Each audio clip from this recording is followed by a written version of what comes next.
toutes, aujourd'hui c'est une nouvelle promenade au fin fond de notre jardin réunionnais et c'est Daniel Mignin-Poulet, président du groupe interreligieux, qui nous emmène à la découverte des fleurs et des arômes de ce précieux jardin, véritables alors de notre culture. Allons, c'est parti! Dans ce croisé de chemin où nous abordons régulièrement un certain nombre de thématiques autour de la culture et de l'identité réunionnaise. Nous allons rencontrer aujourd'hui Monsieur Daniel Mignin-Poulet, président du groupe du dialogue interreligieux, qui a accepté de partager avec nous ses réflexions sur l'identité culturelle réunionnaise.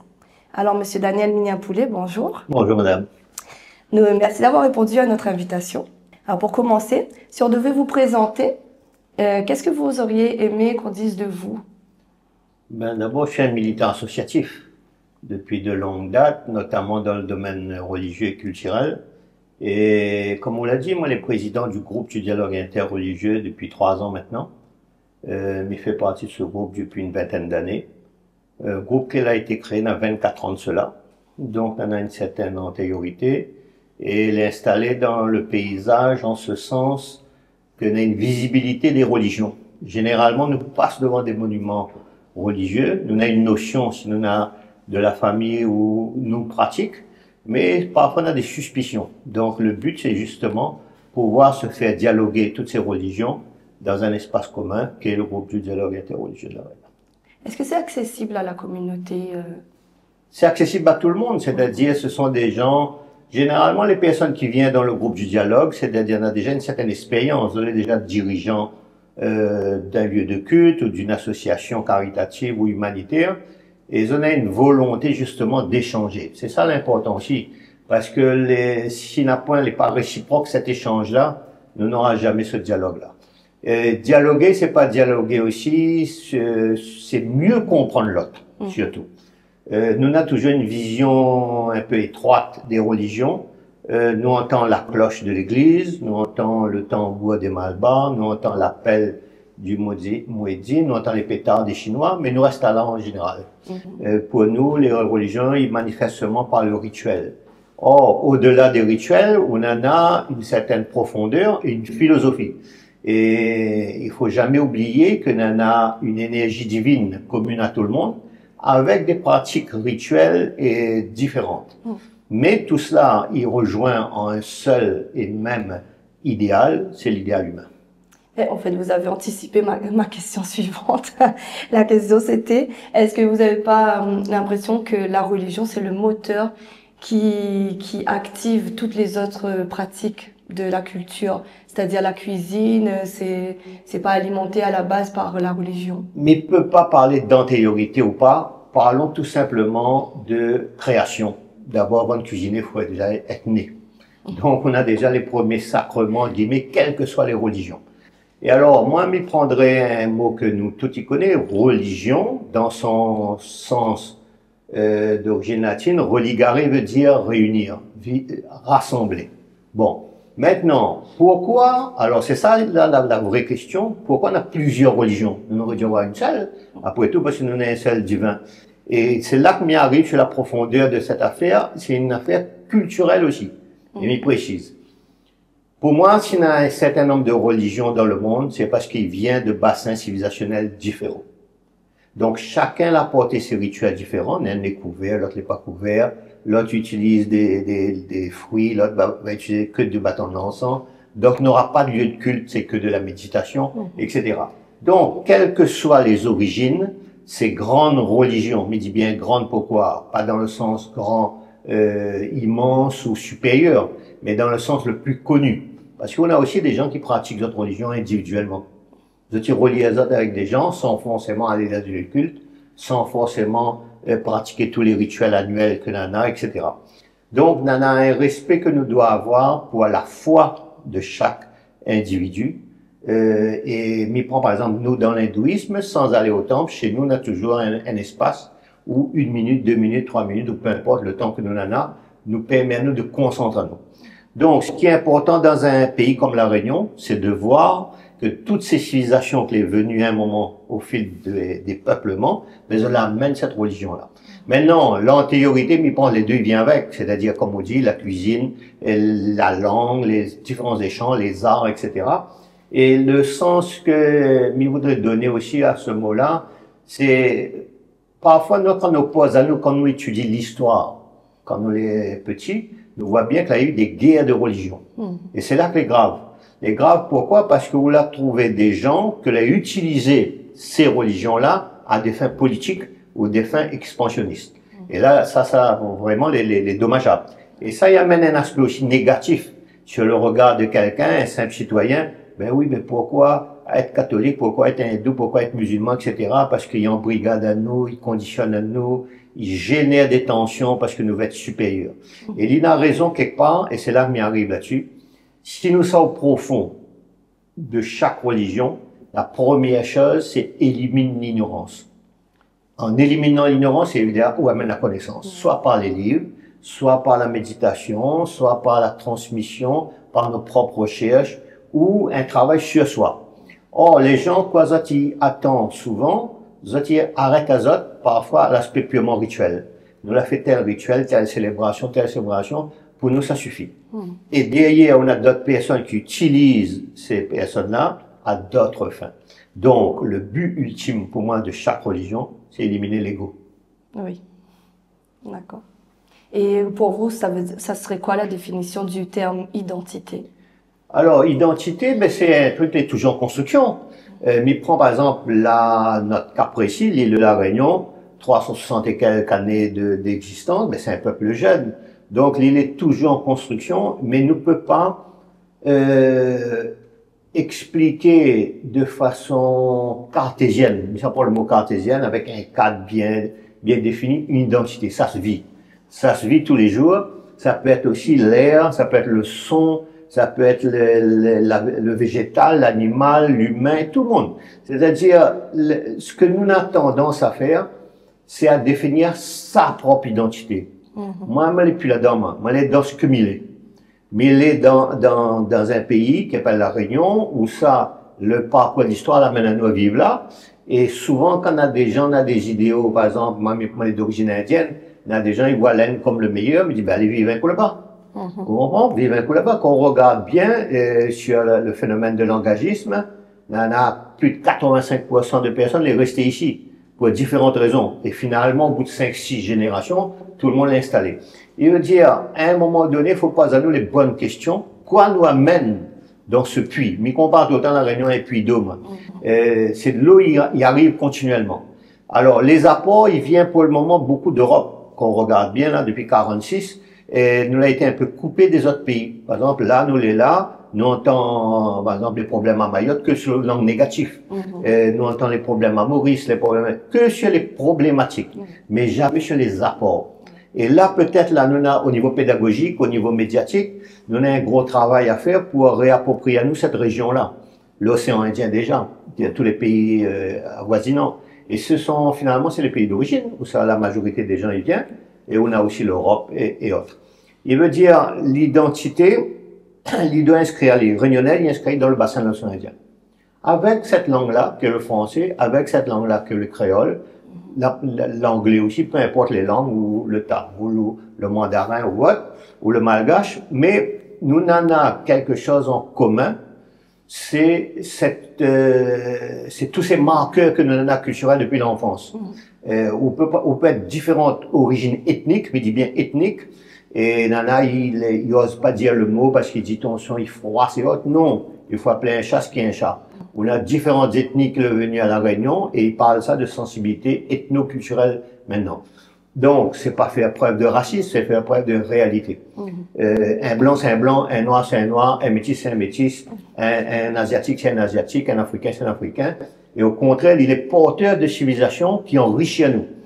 Et il faut pas nous tomber justement dans ce biais si nous avons quelconque difficulté à vivre sur ce territoire-là, pour différentes raisons, hein. Chômage, tension, ceci, là-bas économique ou autre, ou même intrafamilial ou familial, d'aller rejeter toujours la faute sur l'autre. Peut-être faut nous poser à nous les bonnes questions. Nous parle toujours d'intégration. Le mot intégration, mais il faut donner un sens. Il faut pas non plus mettre les gens à la marge, cloisonnés, soit dans des immeubles ou bien dans des lieux de vie où ça, ben, à la longue, ces gens-là restent dans un ghetto. Et le ghetto, c'est pas seulement l'argent. Le ghetto aussi, c'est au niveau culturel. Ouvrir l'espace à tout le monde. L'expression à tout le monde. Et donc, cette identité-là, pour moi, c'est un mot classique. Tout le monde dit pluriel, mais c'est une évidence. Mais c'est surtout, il est riche de tous ces apports-là. Et quand on regarde bien ces apports-là, on regarde tous les continents, mais c'est des continents multimillénaires. Donc, il veut dire, derrière, on a une force terrible. Quand tout le monde est en train de réapproprier la science, par exemple, au niveau des végétaux avec l'Ayurveda ou le Feng Shui ou autre, ben, quand on voit l'Occident y approprier ça, mais prends un exemple simple. Tout le monde connaît maintenant, depuis une vingtaine d'années, aux États-Unis, tout le monde est fan du bouddhisme.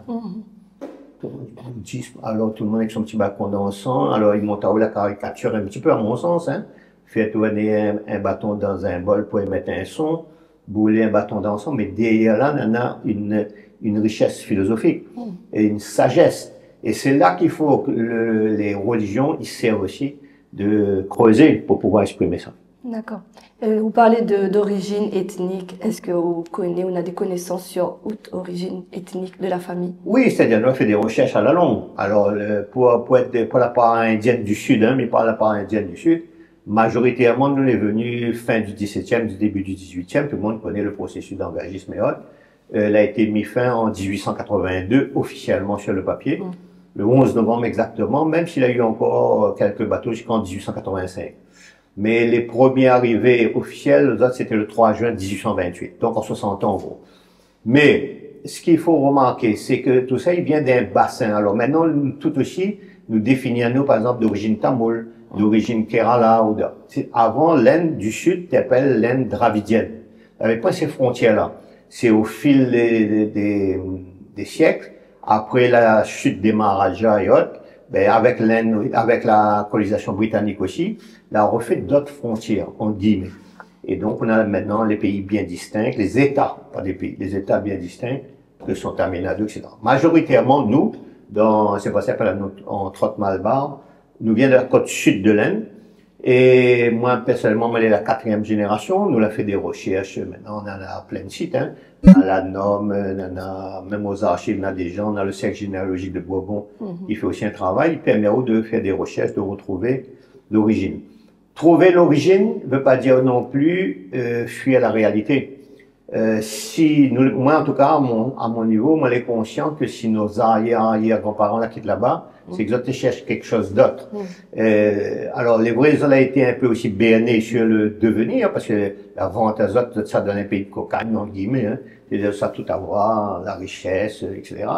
Là, peut-être été déçus, parce qu'on a eu aussi des écrits lourds, traités un peu comme des esclaves, hein, même s'il y avait un contrat et autres. Mais, nous assumons tout ça. À un moment donné, pour donner cette ambiguïté, on a bien fait de poser cette question-là. Généralement, nous le connaissons sous le nom de Malbar, nous peut être connus sous le nom de Tamoul, nous peut être connus sous le nom d'Hindou, et plein de synonymes. Il veut dire quoi? Au fil des générations, nous l'approprions, nous, tous ces noms-là. Nous l'approprions. Alors, les gens aussi disent de réunionnais d'origine indienne. Il y a une différence entre tout ça, je le ressens. Malabar, c'est plus géographique. La côte de Malabar. Alors, on a des gens venus du Kerala, à traverser l'État, pour venir prendre les bateaux dans les comptoirs français. Il y en a un au Pondichéry, etc. Mais, Carical. Mais, il ne veut pas dire que ils viennent de la ville de Pondichéry, ou bien ils viennent du port de Yanam, ou bien du port de Carical. Donc, c'est tout un processus. Après, on a le mot tamoul. Ça, c'est plus l'affinité culturelle. Parce que c'est une culture, le tamoul. C'est pas une religion. Et souvent, m'y reprend les gens ici, ils utilisent le mot religion tamoul. Il n'existe pas de religion tamoul. La religion, c'est l'hindouisme et la culture est tamoul. C'est comme si je dirais tous les Français, les catholiques. Non. Ouais. Les Français, c'est une nationalité, une culture française. Mais tu peux être athée, tu peux être musulman, juif ou catholique ou autre. Et le dernier concept qu'utilise, le mot hindou. Donc, hindou aussi, il faut reconnaître aussi, le sens profond de l'hindouisme, c'est pas utiliser le concept d'hindou. C'est le Sanatana Dharma. Les Anglais, quand ils sont venus, il y avait un fleuve au nord-ouest de l'Inde, qui s'appelle Sindhu. S-I-N-D-H-U. Le U en anglo-saxon, on dit O-U. Donc, de là, ils ont baptisé les gens autour de ce fleuve, hindou, et puis il est devenu hindouisme. c'est une religion. Mais le Sanatana allemand, ça veut dire la voie de la recherche éternelle. Ça veut dire, si ça va au profond de l'étude des textes que sont les Védas, il amène à où à penser que on est éternellement chercheur, en tout cas sur Terre. Donc, il veut dire, il amène à où une certaine humilité, on a un parcours terrestre, où les apprenants, toute vie où l'apprenant, on recherche la juste voie. Voilà un peu le processus. Et connaissant du coup l'origine ethnique, qu'est-ce que ça veut dire? Ça voudrait dire quoi être créole? Créole, quand ça va au sens profond du terme, créole, c'est les blancs que l'a quitté l'Europe, enfin l'Europe, la France plus particulièrement, et que appartient à l'outre-mer. Bon, alors après là-dedans, là, englobe tout le monde. Là, englobe tout le monde, pourquoi? Parce que les est venus dans les pays d'outre-mer, là, on a le créole antillais, le créole haïtien, etc., et le créole réunionnais. Et nous ici, généralement, maintenant, mal remarqué, les gens, ils parlent plus trop du mot créole pour le côté physique ou identité, elles ne parlent que pour la langue. Créole égale la langue. Ok? Alors qu'avant, non. Avant, on dit créole, c'est celui qui a franchi le continent, il est parti en outre-mer, en guillemets, et ben, il dit c'est un créole. Bon. Au-delà de ça, créole, maintenant, c'est tous les gens qui vivent à La Réunion. Après, les gens, maintenant, il y a d'autres créoles d'origine. Moi, elle est d'origine chinoise, moi, elle est d'origine malgache, moi, elle est d'origine. Et bien, c'est ça notre richesse. Mais du coup, est-ce qu'il y aurait une différence avec être réunionnais? Ben, réunionnais, créole, pour moi, c'est pas un problème. Pourquoi? Les comme si demain, midi, moi, les Français avec un passeport, et en même temps, moi, les Auvergnats, ou bien moi, les Corses, ou bien moi, peu importe, la région, ça me saute. Donc, il peut être aussi du nord des Hauts de la Réunion, comme de la côte ouest. Moi, les Réunionnais, sur un territoire, moi, je pense plus d'un terme, si on regarde bien, c'est une région. Donc, c'est plus un côté politique et en même temps juridique. Tandis que le statut de créole, il revêt pour moi, hein, à mon sens, nous là, il donne à lui du sens aussi, à ce mot-là. Parce que quand on te dit un mot lié créole à l'époque, vu de la métropole, t'es un peu mal vu. À l'époque. Mais maintenant, non. Maintenant, ce sont des entités, des identités propres. Où ça va en Guadeloupe, ça en Martinique, ça à La Réunion, ça à Polynésie, etc. Il veut dire quoi? Nous l'a réussi à donner un sens, et c'est là que nous rejoint le mot identité. Chaque jour, en faisant chaque action, en amenant quelque chose, nous produit et nous conforte cette identité. Et les gens y arrivent, disent oui, ils n'arrivent pas à définir l'identité réunionnaise. Pourquoi? Ben parce que nous les Français. Non, ils n'empêchent pas. Français, c'est dans un ensemble, et m'y répète bien, politique et juridique, mais on en a une identité créole, identité, si vous voulez le mot réunionnaise aussi. Là, devant, c'est ma prochaine question aussi, du coup. Ma question, c'était... Non, mais c'est très bien, c'est très bien. Ma question, c'était, est-ce que ça explique justement le fait que nous peut être malbar, malgache ou autre, nous les créoles réunionnais, et en même temps, nous les français? Ouais, qu'on pose à moi toutes ces questions-là. Avant, moi, t'es pas moi les mêmes.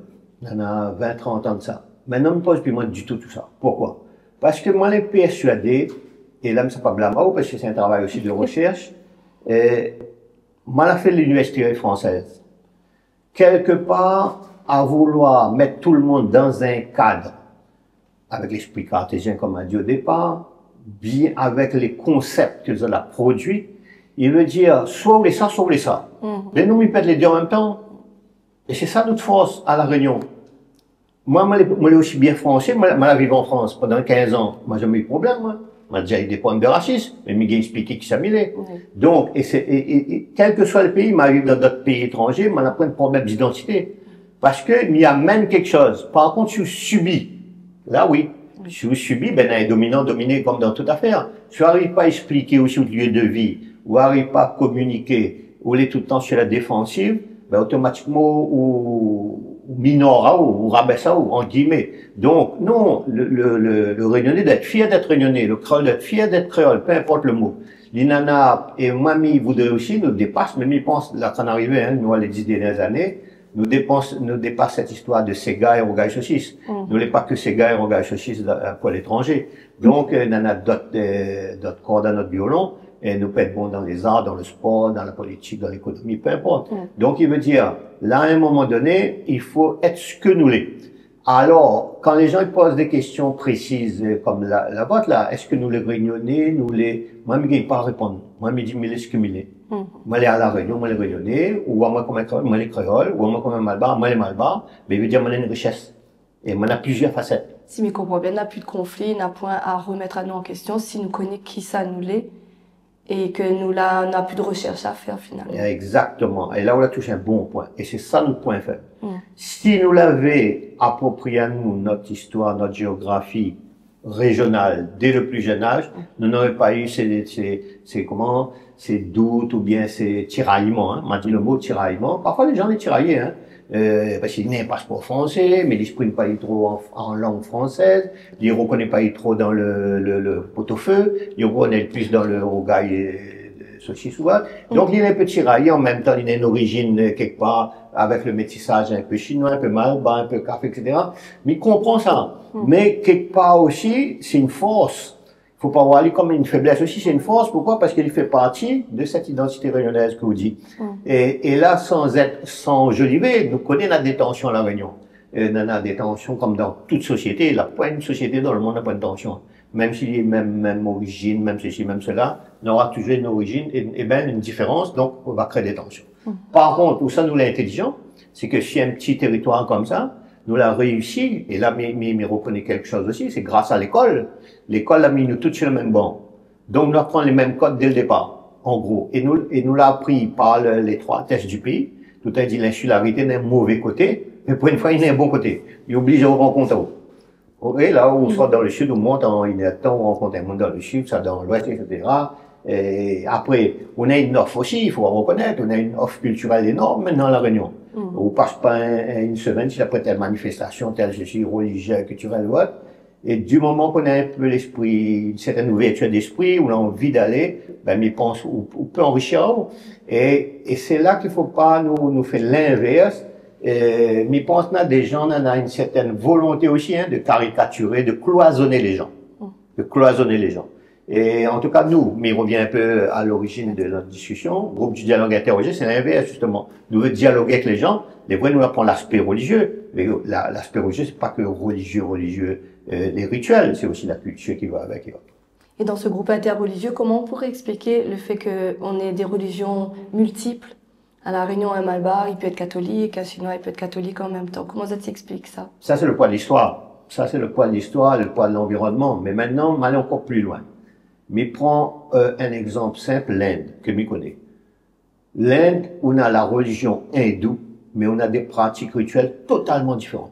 Sur ça, au nord de l'Himalaya et au sud, Kanyakumari, c'est-à-dire le point sud de l'Inde, ben, ils pratiquent pas l'hindouisme pareil. Les statues sont pas les mêmes, les représentations sont pas les mêmes. Certains n'ont pas de représentation du tout.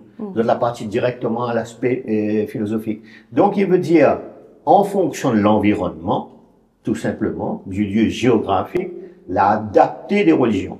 Maintenant, nous, donc, on a déjà aussi ce transfert-là dans notre pays. Deuxième poids, c'est maintenant le poids de l'histoire. Le poids de l'histoire l'a mis tout le monde à côté, dans les mêmes lieux de travail, Calbadon ou autre, dans les usines. Ben, automatiquement, là, il y a du métissage non seulement physique, mais là aussi du métissage culturel, du métissage religieux et autres. Et maintenant, il faut comprendre aussi pour certaines religions, notamment pour les malgaches, Kaf et Malba à La Réunion, si vous te pointes pas à l'église le dimanche matin, vous l'avez le commandant et ça répète le patron, le colon le lendemain, ah ben monsieur Intel, t'es pas là. Et là, on a la question, pourquoi t'es pas là dimanche? Et regarde bien, nous toutes, on a des prénoms et noms dans notre génération, hein, les 4-5 générations avant, on a des noms catholiques. Et pourtant, moi, par exemple, personnellement, moi, j'ai jamais été baptisé. Mais maintenant, ce prénom chrétien. Il veut dire, mes parents, par exemple, ont été baptisés. Et après, ils ont fait un choix. Mais, il y en a des gens, ils font cette double pratique religieuse. Mais pour revenir maintenant à cette double pratique religieuse, les compréhensibles au sortir de la colonie. Compréhensible, totalement. Parce qu'il faut un certain temps pour pouvoir comprendre. Mais une fois qu'on en a plus d'ouverture, on en a une meilleure compréhension des textes, etc., mais pense aussi un peu trop facile de dire, ben, les deux, les pareils, ben, m'y fait. Mais non. Parce que, à un moment donné aussi, au niveau psychologique de notre tête, Nana, et m'y prend un exemple simple, quand on est sur une route, on ne prend pas deux volants en même temps. Ou ça au même but, là. Tout le monde dit ça au même but. Mais si on est au même but, pourquoi prendre de l'auto? Prends un auto, conduis bien, respecte le code de la route. On connaît quand il faut dépasser, c'est ça Est-ce qu'il n'y avait pas des hindous qui étaient déjà catholiques? Oui, non, majoritairement non. Non, non, non. Majoritairement, on a eu des gens que c'est le pouvoir de transmission pour le pouvoir, mais majoritairement, les gens qui étaient venus, ils ont été hindous. Majoritairement, hein, dans les écrits. Maintenant, au-delà de ça, je pense que c'est même plus le problème à l'heure actuelle. Le problème à l'heure actuelle, c'est savoir comment nous peut épanouir un nous. Si quelqu'un veut épanouir dans les deux religions, ça veut dire quoi? Il pense, à mon sens, hein, que la religion, et c'est un petit peu provocateur, excusez-moi, pour les gens que ça parler, et un petit peu commercial dans cette approche-là. Ah, mais ça va, Noël, le petit Jésus est né le 24, très important, mais ça va, il prie, il donne une bougie, il fait mes sacrements, etc. Et tout de suite après, début janvier, maintenant, marche le feu et machin, ah, mais il fait aussi parce qu'il veut gagner de deux côtés. En gros, pour lui, son approche par rapport au divin, c'est une approche donnant-donnant. Il en a cet aspect toujours commercial comme nous vivons, avec l'argent de l'achète. Avec une bougie, avec un cabri, quelque chose, rien du tout. C'est au cœur quoi on l'envie. Et donc, après, finalement, quand on réfléchit, c'est une manière de fonctionner, de travailler. Et c'est pour ça que Diaroum, il revient précédemment ce que m'a dit. Tant que nous n'aurons encore ce voile de l'ignorance sur ces religions-là, il faut absolument enlever ça. Quand les gens comprennent les fondements, ils s'en y pas. Et là, ils choisissent une voie et ils pratiquent sereinement. Est-ce que le groupe interreligieux, il fait des conférences qu'il est accessible à tout le monde, mais vraiment? Parce que souvent, comme on dit, c'est des gens qui sont déjà connaisseurs qui viennent. Mais comment faire en sorte que la connaissance y arrive à la population? Alors, nous fait 2 fois par an des conférences publiques.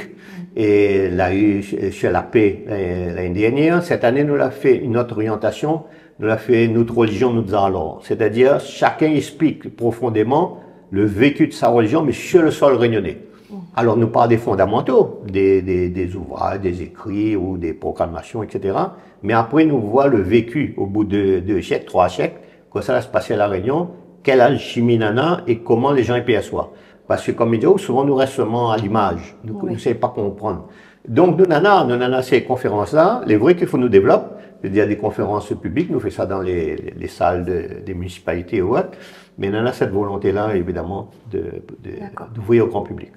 Si vous avez un message à faire passer aux Réunionnais, ça serait quoi si vous avez quelque chose à rajouter? Mais sur notre sujet d'identité réunionnaise, c'est être ce que nous sommes, hein, et vivre ça en tant qu'humain, mais après, vivre en tant qu'humain, c'est pas seulement penser à soi, c'est avoir cet idéal d'apporter quelque chose à la société. D'apporter quel que soit le domaine. Quelqu'un peut être bon dans le sport, ben il entraîne quelqu'un d'autre, l'autre dans l'humanité, l'autre dans le côté religieux ou autre. Mais, en guillemets, donner un sens aussi à sa vie. Et m'y plaisant tout le temps en disant ça.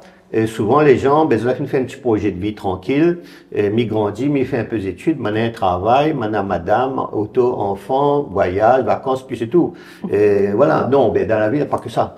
On en a plein de choses à faire. Et il faudra jamais après reprocher aux autres d'avoir fait à notre place. Et donc l'important, nous aussi en tant que Réunionnais, d'affirmer notre identité et surtout de construire cette réunion-là parce que c'est une réunion jeune. Monsieur Minian-Poulet, merci infiniment d'avoir accepté notre invitation déjà et moi elle est en adéquation totale avec tout ce que vous l'avez dit. Merci. Mais vraiment, merci beaucoup pour cette interview. Merci beaucoup.